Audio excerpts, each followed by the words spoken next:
Bueno, ahora vamos a hablar de Séneca.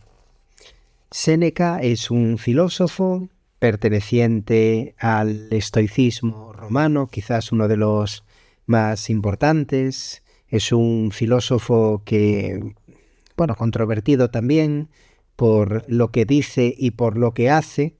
Hay una cierta controversia y vamos a tratar de desgranarlo un poquito en estos tres factores, como filósofo, escritor y político. Bueno, en cuanto a su participación política, por empezar por aquí, aquí surge el problema del que denomina el ocio.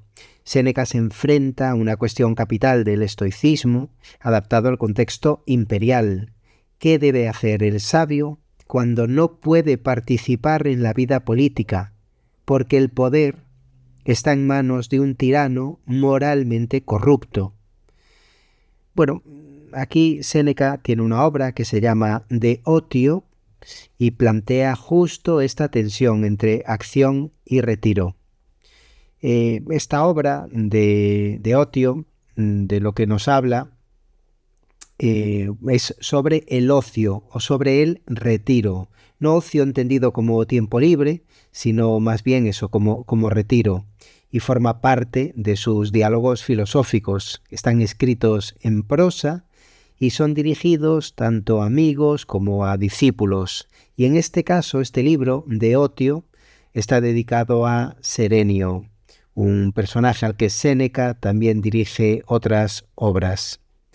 Entonces, ¿qué significa ocio en este contexto? Bueno, pues no tiene nada que ver con lo que entenderíamos hoy como diversión o como tiempo libre. En la filosofía estoica y también en la tradición romana, el término otium se contrapone al negotium, negocio que sería, ¿no? Que es el mundo de la política, los compromisos públicos, etc. Aquí otium lo que significa es retiro del mundo activo, pero no para la pereza, sino para la reflexión, el estudio y para la vida filosófica. Es el tiempo que el sabio reserva para dedicarse a cultivar su alma y al conocimiento. Y los temas que trata en este libro, en estos versos de Otio, es principalmente la vida contemplativa frente a la activa. ¿Es mejor retirarse del mundo para pensar o participar activamente en la vida pública? Esa es una de las dudas que plantea. Otra es que la idea de que el sabio no se retira por cobardía ni por egoísmo, sino para conservar su virtud y servir mejor a la humanidad a través del pensamiento. Aquí también la concepción estoica del sabio como alguien que puede actuar tanto en la plaza pública como en la soledad, según lo que le dicte la razón y la virtud. Esta obra, es bastante importante porque recoge uno de los grandes dilemas de la filosofía antigua. ¿Cuál es la mejor vida? Que sería la activa o la contemplativa. Es una dicotomía expresada a lo largo de muchos siglos y Séneca, como buen estoico, busca un equilibrio. Si puedes actuar en la política sin perder tu virtud, hazlo. Si el mundo es hostil y corrupto, el sabio puede retirarse sin culpa. Bueno, a diferencia en este caso de Zenón, que defendía la participación salvo impedimentos, entonces Epicuro, por ejemplo, digo que prefería el retiro salvo necesidad, Séneca lo que hace es justificar el otium cuando faltan oportunidades reales de acción. El sabio entonces puede dedicarse a la filosofía, no como evasión, sino como servicio a una comunidad más amplia, la ciudad verdaderamente común a todos, que integra a dioses y hombres. Así el retiro no es una inactividad, sino una forma más alta de servicio. En el marco de un imperio, donde el acceso al poder se encuentra mediado por el capricho del princeps, o sea, del monarca, Séneca transforma el papel del filósofo. Ya no es tanto un legislador o un político activo, como el ideal de Cicerón, sino un director espiritual. Así lo muestra en sus escritos consolidatorios a Marcia, a Polibio, a Elvia, en los tratados de Ira, de Providentia y en las cartas a Lucilio. En todos ellos defiende que la auténtica sabiduría consiste en cultivar el alma racional que nos emparenta con los dioses, superar las pasiones y vivir, como no, como todos los estoicos, conforme a la naturaleza. Para Séneca, como para los estoicos, el universo está regido por una providencia racional que dispone pruebas para el sabio. El mal desde esta óptica es aparente, sirve para probar y perfeccionar la virtud. Se marchita la virtud sin adversario, dirá en el De Providentia. Se marchita la virtud sin adversario. Es decir, que el mal sirve para probar y perfeccionar la virtud. Y lo importante no es lo que ocurre, sino cómo lo soportamos. Obviamente, ideal estoico de nuevo aquí. El sabio acepta lo necesario, se adapta a los hados y cultiva su fortaleza interior. El ejemplo paradigmático es Sócrates, cuya muerte no fue una desgracia, sino una confirmación de su virtud. En cuanto al dominio de las pasiones, Séneca analiza las pasiones desde una perspectiva cronológica. Primero hay una reacción fisiológica involuntaria, una palidez, un llanto, un sobresalto. Después un error racional que asiente a esa reacción. Y por último una entrega absoluta a la pasión. Entonces, Séneca analiza las pasiones de forma cronológica. En un primer tiempo, una reacción involuntaria, después un error racional que asiente a esa reacción y por último una entrega absoluta a la pasión.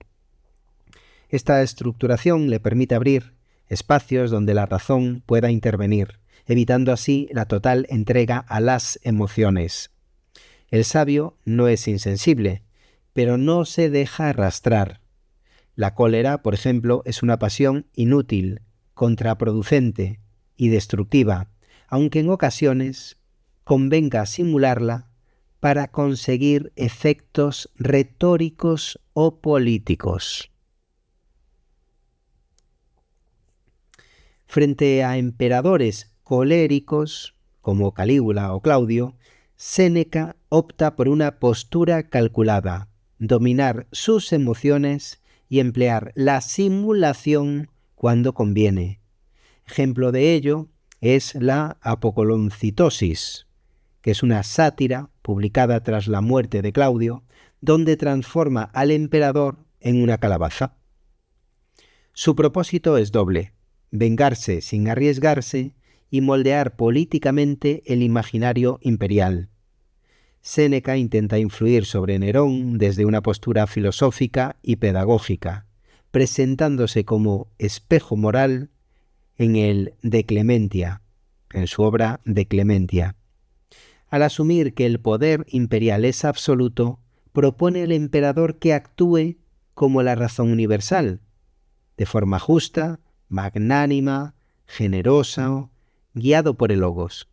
La clemencia es, pues, para él, la virtud suprema del soberano.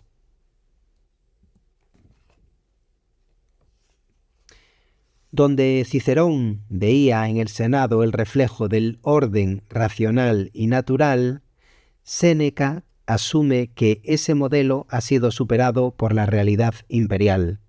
El emperador ocupa el lugar del logos y el pueblo debe obedecer como el cuerpo obedece a la razón. Aun así, Séneca intenta moralizar el despotismo. El emperador debe ejercitar su poder como una carga racional al servicio del bien común.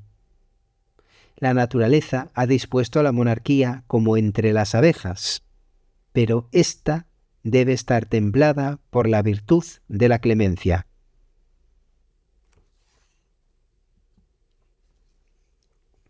A pesar de sus esfuerzos, Séneca fracasa políticamente. La radicalización del despotismo bajo Nerón, que sustituye la clementia por la severitas, hace que el filósofo pierda influencia. Finalmente se retira y tras verse implicado en la conjura de Pisón, se le ordena el suicidio. Séneca muere conforme a sus principios, con entereza, serenidad y fidelidad a su conciencia. Y aquí la IA lo ha dibujado pues cortándose las venas, porque realmente fue la condena en la que se le impuso. Se cortó las venas, tanto de brazos como de piernas, aunque al parecer, como detalle simplemente anecdótico para tratar de recordar esto, no murió desangrado, sino por el asma que tenía y por los vapores que tuvo que aspirar en la sauna en la que estaba. La metáfora final de Epicteto, o Epicteto, según el profesor, resume el estoicismo tardorromano del que Séneca podríamos decir que es la figura central. No podemos elegir el papel que nos ha tocado en la vida, pero sí representarlo bien. No depende de nosotros el guión, pero sí la excelencia con lo que lo interpretamos.